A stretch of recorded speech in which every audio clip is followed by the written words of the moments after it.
Check. Come on. Check.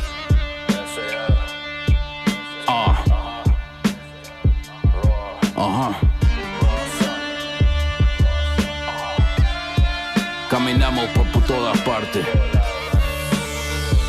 Todas partes. Out of body rock, follow my melody. Crystallized heavenly, reflection eternal, no need for remedies. Fuego chemistry, zarpado weaponry. Nada hablado, comunicamos con humo heavily. Regenerate empty dirty energy. Purificado, me lavo la mano con every beat. El pibe de oro, speaking tesoro. We in it like choro, loco, pour me un poco de Hennessy. Fly kinetic, still magnetic as ever so be. Trippy. Isometrics, well connected like Eric B. 24 zanahorias, aromatherapy. You can't compare to me, Porsche, I'm a rarity. Falcons y parakeets, para desayuno. Crazy. Hey yo, it's a sauna. Posted on the Gaza, coke white like Madonna. I got it from a farmer. Step if you wanna. I send them to the trauma. Lyrical katanas, they don't want the drama. I came with the lava, spitting out piranhas, run the town like a jogger. Drugs in the pinata, I aim like an archer. Bullets on departure, clean off the llama, and threw it in the harbor. To me it don't matter, the Glock or the chopper, potato or the laser, plain Jane or the water. Before I leave the resi, I count out the chetty, put the squizzy by the belly, tell the Lord to protect me. The time in the Fetty, still cool with my celly, there's no identity, so my shit's allegedly. If we're talking technically, and I dump collectively, well it's bar after bar, feel like the penitentiary.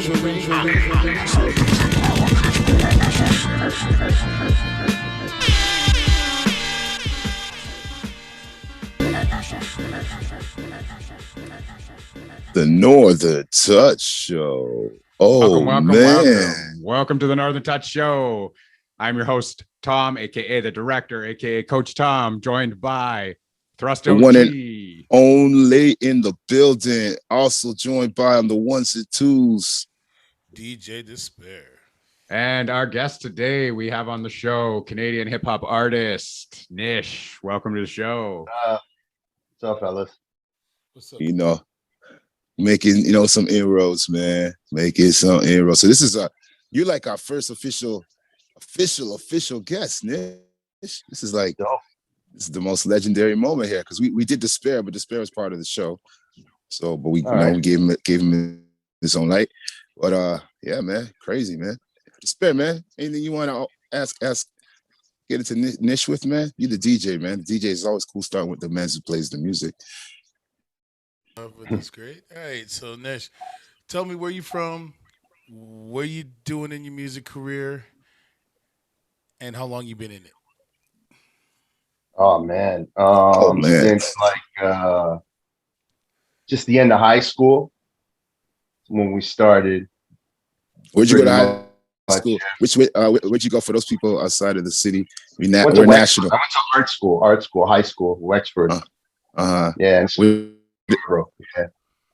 Oh, and what's up? No, I said that's dope. Dope. Yeah. So basically, connected with a lot of people there, and started from there. Met Corey and Alwyn, Black Hat and Corey D's, and then started a crew, and then met Lyrical Coalition, formed Mono, and then everything started from there. You were there, so you were initial, right? You were there, the core of Mono, right? Like right at that moment. I know I've interviewed, I talked, obviously we all came up sort of together, but from what I know, Dan, you, Wyo, Corey, you're the core, you're the original. Because then it expanded after, right? It got a little bigger after, right? Isn't that how it got a little bigger, and then it got cut down a bit, and then and then the core members stayed. Yeah. So when it was like 11 at one time. So when did you start exactly in your music career?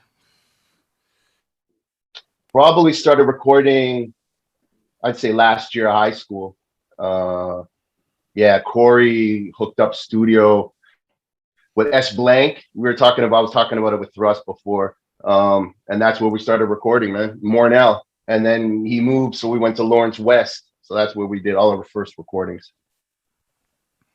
You took that long journey on the bus, man. Oh, you just went right across, right? Was there one bus? It was brutal sometimes at night. Get it home, the connections, right? You miss one of those. You miss one of those buses, right? Yeah. I know. It's the Or when the dudes, man. subway ends and you still got to get back to Scarborough. It's tough. I used to always be downtown, so I know. I have to come check you guys out east. So I always go up there, like Finch. So I know. I was a TTC master, and then I got blessed with cars since I got to like 18. I don't know how, but yeah. But we remember you used to do the. Were you in on the? This is for the Toronto mans, them. But they probably did in a lot of other cities. I don't despair. You can see if you guys did this. I know. Also know what I'm talking about. Did you do the art class to get around? You know what art class is? Where you take all those TTC stickers. Remember they used to be the paper. They had those paper, the paper. Oh, we used to take it in art class and then get the cardboard, right? Get the cardboard paper, and then you peel you don't want to get wet. You could peel it in half. Oh, you know, it used to be yellow. The paper, the tickets, man. Yeah. So in high school, that's how we got around. We split them in half, and then we put cardboard on the back, and then they had the slide thing where you slide. Look, he laughing. He had the slide where it slide down, right? You know what I'm talking about? The TC bus. It had that thing. You put a ticket in. So you had to have a hand with just swoo. But every once in a while, it would flip. You had to just you only see the one side of it. You only see one side of the ticket, and then it would just it was the metal box that we had that you put it in there, and it would slide down a little bit. Yeah. See, I figured that out when I was going to school in Saga because what we did is we peeled it and then we used both sides. Yeah. So we'd fold it in half and slide it. Yeah. Yeah, it's very similar. We all figured it out. But in no way do we condone any of that stuff happening today, right? Well, you can't even do it that way now. It's not even like that now.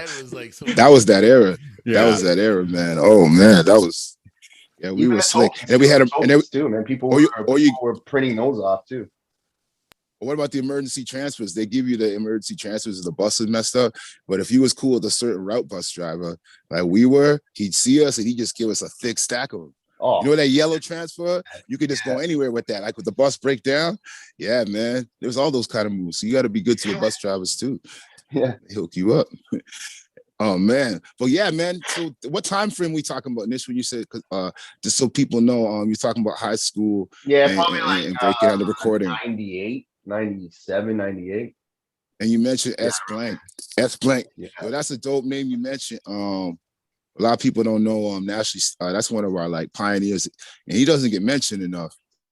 Nope. Well, he definitely just mentored and laid a platform for so many artists coming out of Flamingo Park. He was like the OG of Flemo, and he could do everything, right? Stanley could dance, he could sing, he could rap good. Everything he did was good, man. And if you look in the Skylarking video, I actually bucked him, so you'll see him up in there, man. That was the first time I seen him in years. That's right. That's why I mentioned him to you. Yeah, I wouldn't even know. Like, this one of those things we knew each other, but I didn't even know that's the core. But I'm not even surprised because he had his hand on everybody's career from Wes, Maestro, all the way down. All of us went through S Blank, man. So we got to salute S Blank and the Flemo OG, man. Yep. Yeah, man. So, Director Awesome, you sitting there? I know you gotta have something you gotta ask them there right here. You've been excited about this interview. Yeah, you got your start doing your recordings in hip hop. How do you get into that mindset of this is what I want to do? I want to do the recordings for hip hop. I want to do this kind of music. Was it just something that you grew up around, or was it something that you fell in love with in high school?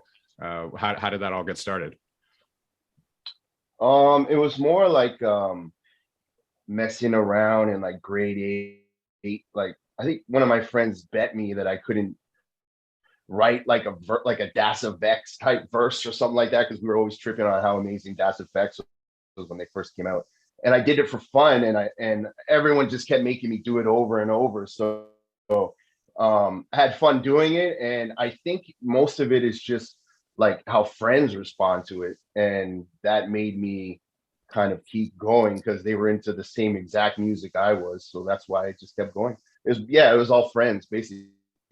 In high school, that was the major thing, was all my friends pushing me. And then meeting people like Thrust at one of my first performances, and him being positive, and that was huge for me. I was gonna bring that up, man.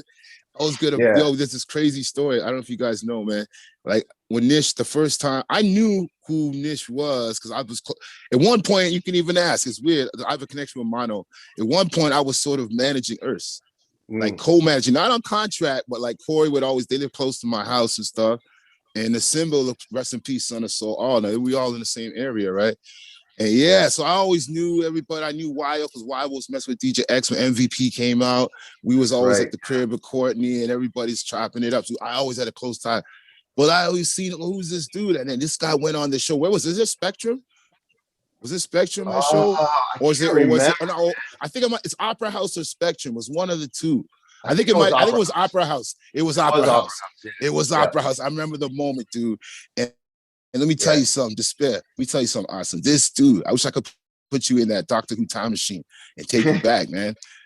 Like take you back to the future DeLorean. This guy ripped this show. I know there's all these artists. I don't know what, it was like a showcase, wasn't it, Nish? It was like a showcase. Yeah, I'm pretty sure there was other mono dudes. There had to have been other mono dudes. There was. I remember Ghetto Concept on the bill. I remember it was one of those, I have a good memory for shows. But and this dude came on the stage and just ripped it, dude. I'm talking about, to me personally, it was KRS rip. It was KRS rip. But because Toronto is Toronto, Toronto eats Toronto, there was the stigma. And then they're like, hey, he's Asian. Right? So they're like, oh, Asian persuasion. They ain't never seen that. So there was like this shock factor. And then there was boom. And I remember nobody said, it was almost like this weird thing at the end of everybody knew. And there's this whisper, and I went right up to him. And I said, yo. Yeah. I don't remember what I even said to you. You could tell me, but the fact that we both remember it is really amazing, man. You really told me this like a year ago. I think you performed too, man. And then I might have performed that night. I can't remember. I was so into your performance that you killed it, dude. You murdered out. That was the best, dude. But yo, you came backstage. We were all chilling, and you gave me huge props, and I was just like, "Fuck, man, yo, this is dope." Thrust just gave me props, man. You know what I mean? So that was one of the. No, that's paying it forward, man. That's hip hop, man. A lot of dudes are scared to put their thing on the line. That's what I got every time. You know what I mean? So I always made sure I played that forward. If someone's dope, I tell them. I'm not scared to say dirty. Yeah, man. Like, a lot of people don't like to do that, but if someone's dope, I'm always like positive, and I'll tell them, Yeah. It's like you say, man, like, honestly, even if I don't like you, even if I don't like your personality, dude, I'm that real, dude. Like, you don't like your personality, I will go up to you when you do something great, and I say, yo, you kill that. It doesn't take anything away from me, man. And because when you see greatness, I love greatness, right? And I think hip hop's about greatness. It's like your verses, everything, your craft, the way you craft, and that's the way I love that stuff. That's what I like in sports. That's what I like on television. That's what I like in the movies. That's what I like in my life. So when I see it, I salute it, man. And that was amazing, dude. And it's funny. It's ironic because look at the career. Look at everything you laid after that. It's like it was there, man. Because you actually took it from the stage. You could put it in the studio. But that's the harder part. You know what I mean? Yeah. Yep. Well, how did you? When did you? You mentioned two of the groups there that you were talking about was Ghetto Concept and MVP, and I think from our other show on Pod Jerky that we mentioned that I went to high school with one of the guys from Ghetto Concept, and that was Quadro, and MVP. I still remember, and I have it on my phone. Their freestyle that they did on Much Music. YOK as well, and man, that was crazy, wasn't it? So good. MVP was crazy, dude. Yeah, they were. Hey, I see Courtney. Who am I forget? What's the other dates? I've forgotten. Courtney and who am I forgetting? Nish. Yeah, man, I was seeing them so long, dude. I love those dudes. I love y'all, man. If y'all watching, love you, dudes. I caught up with Courtney lately, man. Courtney and a smile, man. But their live show, right? The live show, man. Woo. Well, even meeting Wyo and Dan, even just meeting them for the first time too, they were like, to me, they were like Toronto rappers, celebrities, because like you'd only see them on Much and hear them on CKLN, and that was big for me because I was a super head, and that's all I listened to was CKLN, Power Move. That was it. That was our like Stretch and Bob Ito kind of show, So Yeah, it was. It was our that was our Saturday salute, your Saturday stamp. You know what I mean? Your stamp of it was the approval, man. best, dude. It was the best, man. I loved it. So do you wanna touch on like what the progression, like what happened from mono? How did we go from mono to like Cedar Hill? What was the transition there, and what took place there? And how did you and Lance really build from that? Because Landscape's the producer for those people who may not know. Yeah. Anything you see Cedar Hill. And most of Monolith too, right? He did like most of the production within the camp too. He did a lot of it. He did Yeah. quite a few things mixed in with Skiz. Exactly. Charisma, which Charisma. is I was gonna say Charisma too. Surf Yeah. and Bounce Productions, and then Exactly. Black Hat and Corey D's with the like Crazy Earth production, that kind of stuff. Well, actually, So, you know what? Before let me rephrase my question while you're saying that, because no one ever asked you guys this. So we all as a typical. What did you learn? Because being you guys were part of the first like real, I don't even want to call it, I guess, crew, like Juice Crew type group. Like, what was the strengths, the minuses, and the pluses from that you took from being immersed in that for that period of time before you moved on to where you're at? Because you guys like just must have gained so much, just hanging with that many MCs, producers, rappers, right? Yeah, it's true. So being in a group full of dudes, like when I first joined, I was freestyling because it was a big thing back then. And everyone could freestyle on Monolith ridiculously, like it's nothing. So I had to obviously get to a certain level, because you want to add to the sites and the sessions and all that kind of stuff. So obviously made me better writer, freestyler, just being around everyone making music. Like everyone was different, so it was cool to be around everyone's own vibe. Like it allowed me to basically figure out my vibe and just get down with everybody else's. It was a good thing. And yeah, that's dope. I found when you have that I find I've never been part of a group, but I've always been part of collectives. But the seeing everybody else's recording process, even though you don't do it in the same way necessarily, it's inspiring, and I find it strengthens your own process. You know what I mean? Yep. Sometimes too, when you see it, yeah, it's dope. Yeah, because if you hear Wyo, he's completely different than me. And then there's like Dan, who's different than like Urs, and like we all have our own vibe, but we all vibe off our own music because it's all good music. So that helped, and it was amazing to see everybody drop their first shit. Because how first albums are. It's usually songs that you've crafted for a while, or it's the stuff you've been dying to drop. So usually first albums are like monumental. So I got to see all that stuff. IRS, Dan, Wyo, Rashard dropping singles, Skiz dropping singles, Lance doing the beat battles back in the days, like traveling places and doing them and stuff like that.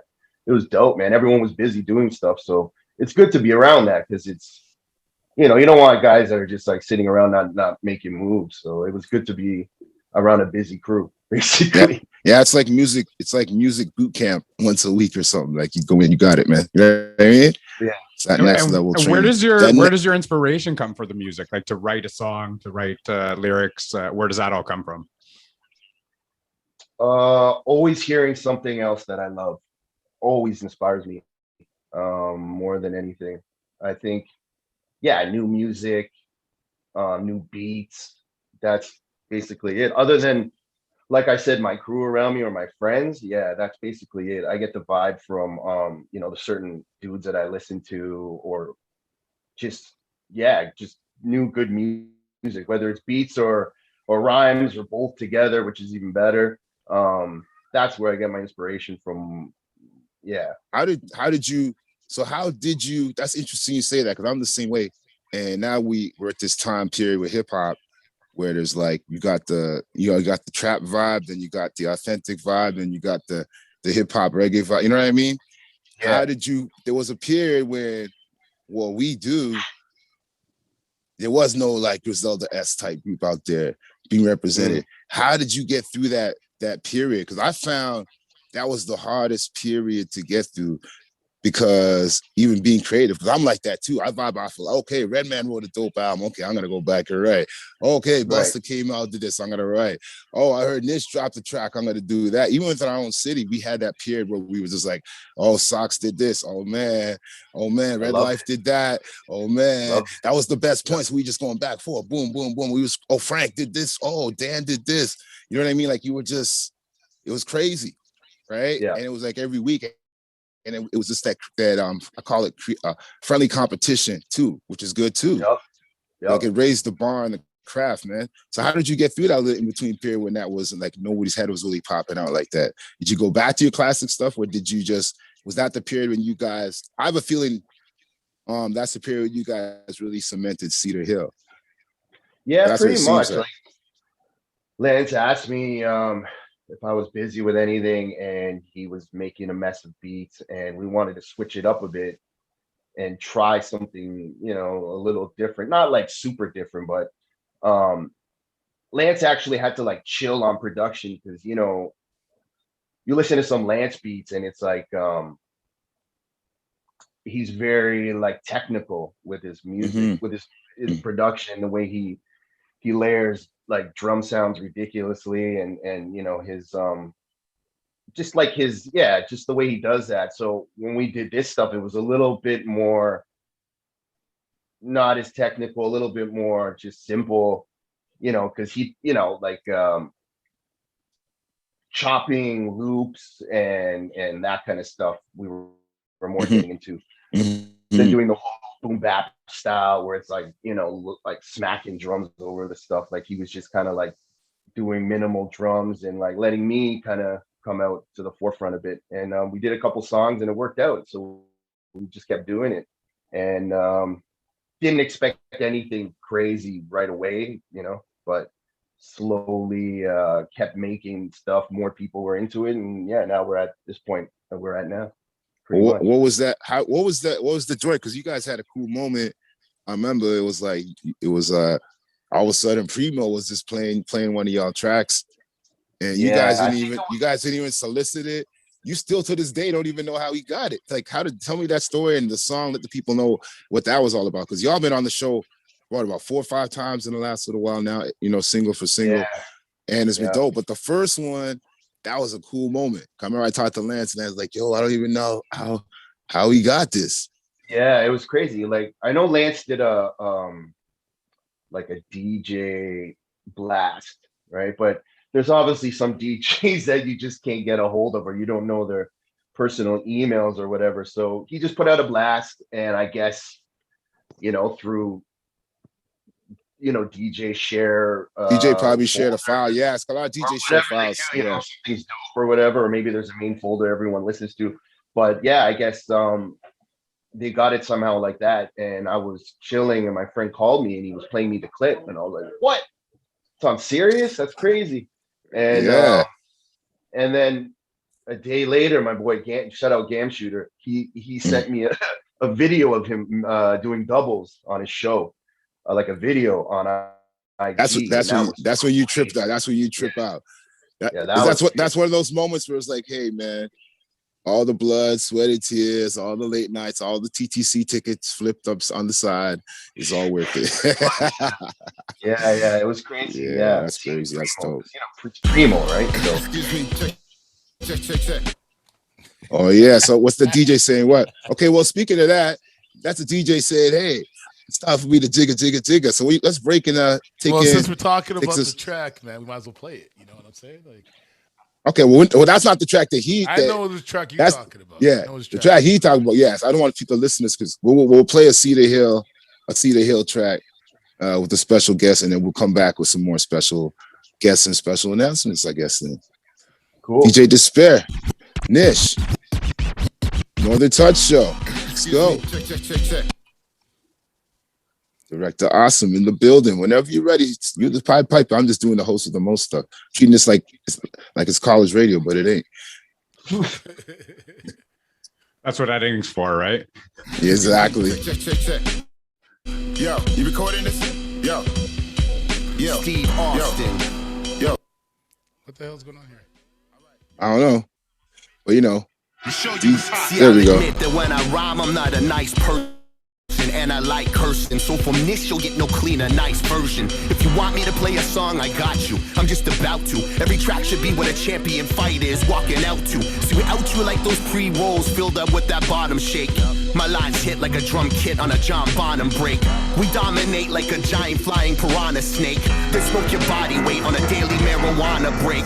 So keep your sticks and pebbles, I'll smoke the Monterey. You smoke seeds and see more pops than a Father's Day. To show you it's hot. Todd Gill.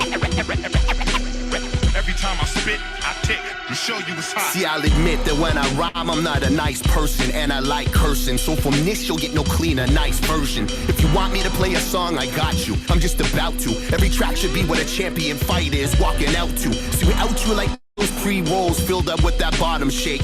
My lines hit like a drum kit on a John Bonham break. We dominate like a giant flying piranha snake. Then smoke your body weight on a daily marijuana break. So keep your sticks and pebbles, I'll smoke the Monterey. You smoke seeds and see more pops than a Father's Day.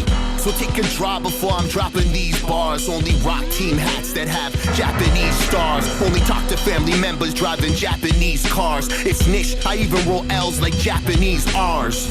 I make moves that are worthy of a replay. Where your song sucks like holding in a shit, you're in a BJ. I can't let you run, that ain't fair. Steve Austin, got you in the square. Huh.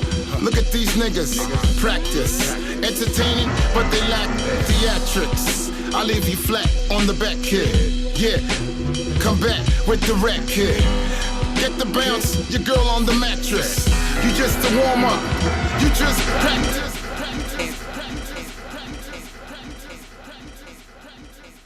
Woo! Now, for all those are wondering, that's Show You, Thrust and Nish from Cedar Hill. And I know we played that a lot on either our show on Pod Jerky. We played it on Instagram, all over the place. We advertised that show, that all over. I don't stop playing it. Yeah. Like, serious. Since Nish came back, I've been happy. Because when I first saw him pop up with Monolith, I was like, who is this guy on Take It to the Top? Like, he just came out hungry. Like it was just like... Rhyme animal, man. He's a rhyme animal. You got to understand. We knew who Daniel was and everybody else, but when he came out of nowhere, we're just like, whoa, who's that? It was just like...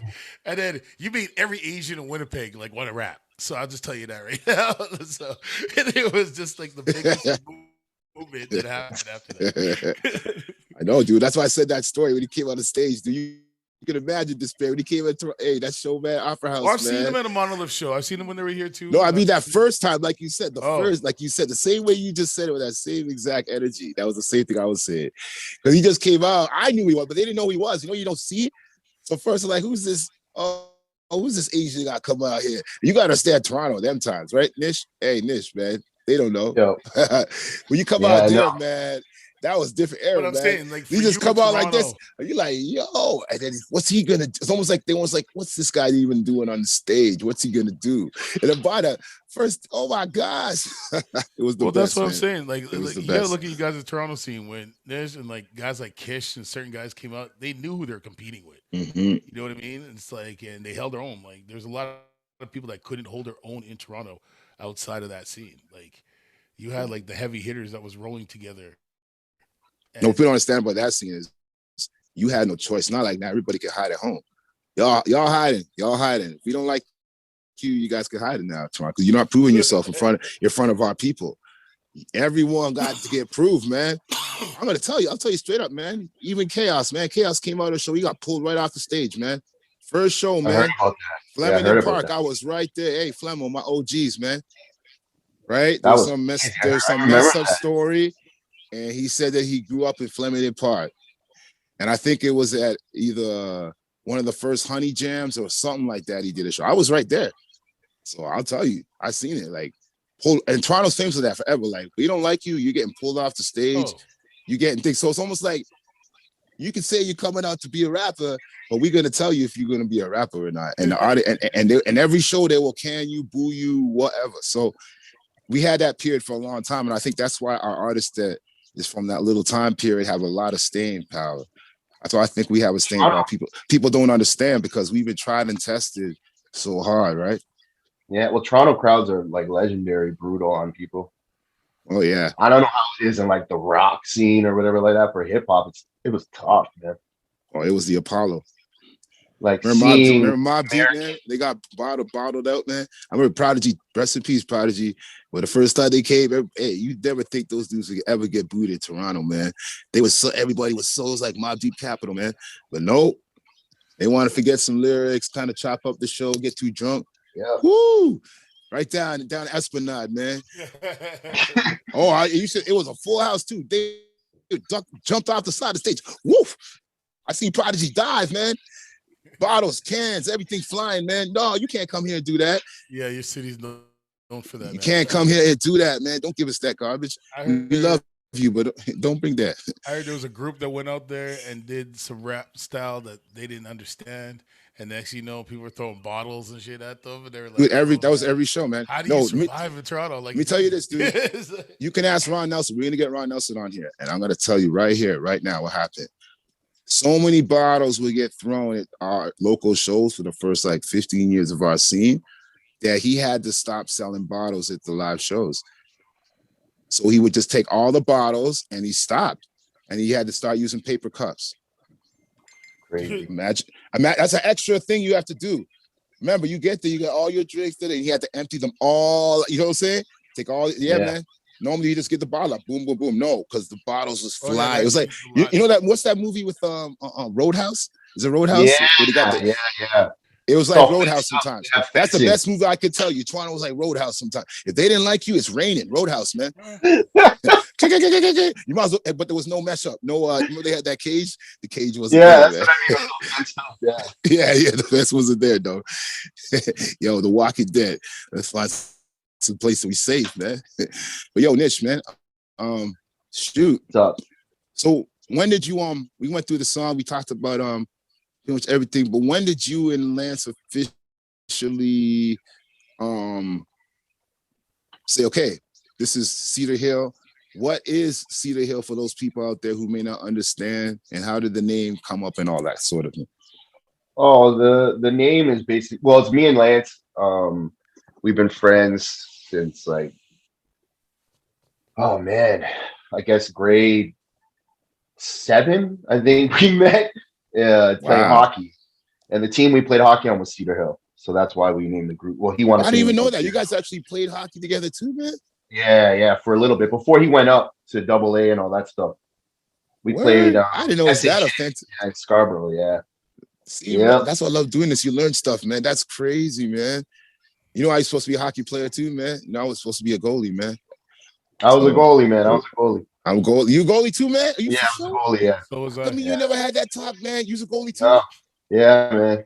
Are you serious? Lance was a beast, man. Lance was a really good hockey player. He was dope, man. Yeah, I know. I heard about Lance, man. He got that little. You can see he got that little. He could be a little Tiger Williams or a little. What's the name? What's the name? The little bruiser from the Leafs. The guy from bruiser from the Leafs. Oh, I forget the name. Ty Domi. I was about to do this. Watch. If you know your hockey, watch. I was about to go like this. Yeah. You know what I'm talking about in the playoffs. Yeah, surprise albums. Yeah, man. Wow, we all got that tie. That's crazy. No wonder we're friends. There's so many levels of friendship, man. It's dope, man. Yep. Yeah, man. Yeah, if I swear, if I wasn't an MC, I would be a goal. Bucky Reddick was playing for Winnipeg, and he was a black goalie. Yeah, and I went to be a goalie.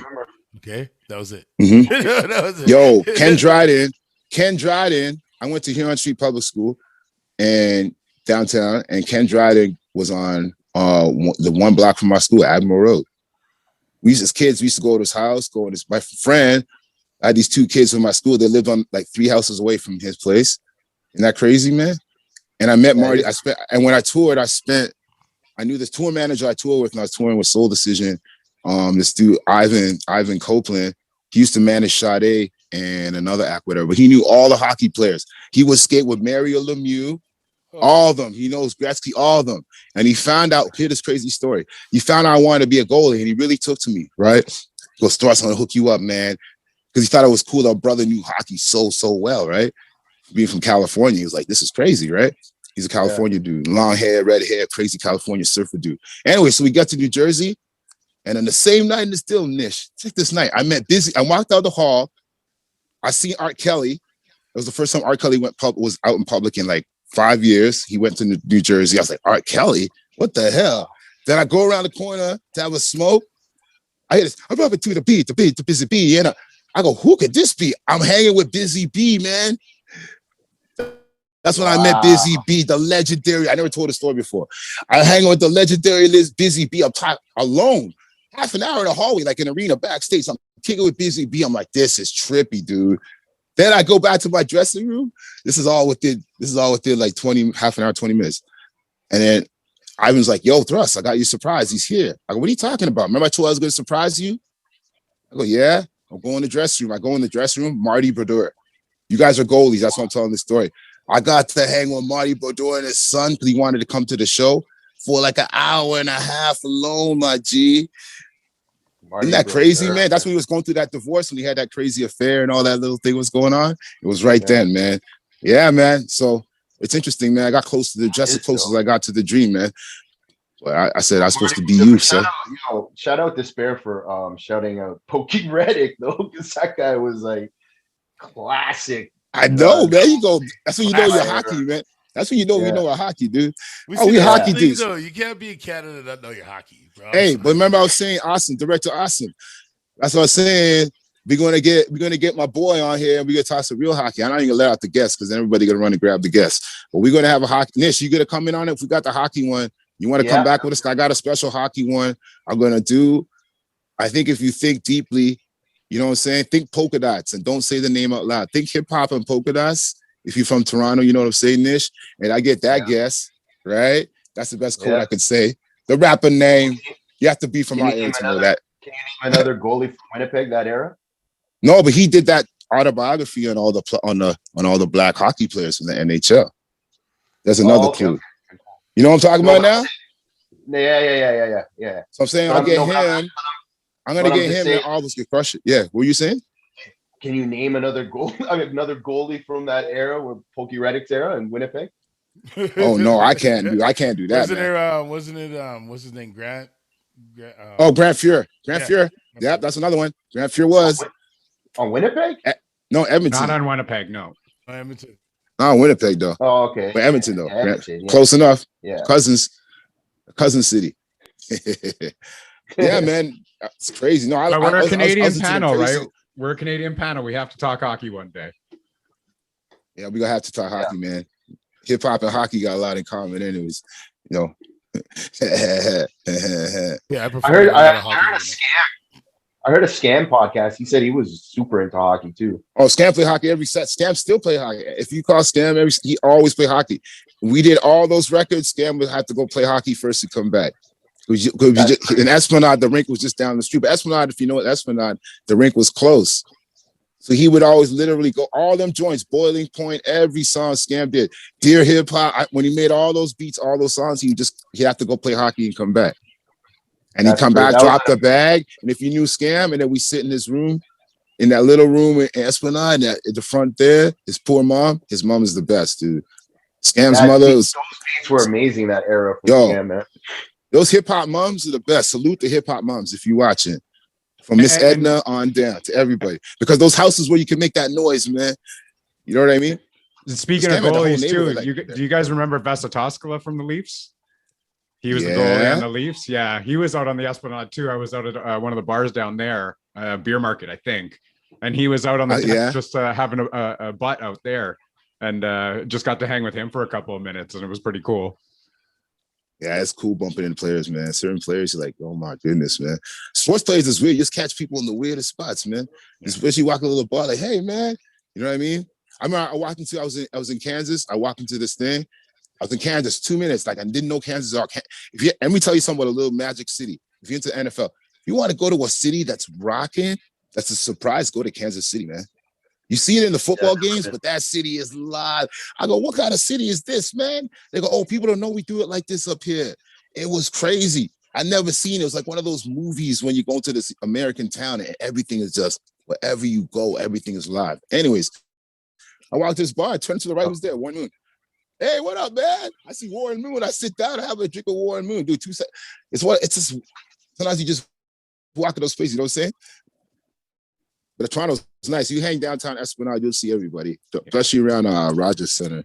You just hang around there, you'll see Raptors, this, that. I've seen so many people in the day, man. I see Sam Mitchell walk through all the fans down thing, and they didn't turn their head, man, down there. They didn't know who he was.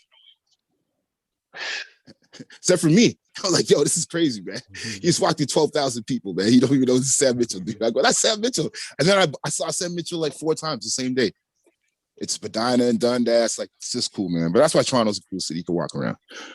So sports players, come to our city. You'll love it. You will get taken care of. Trust me.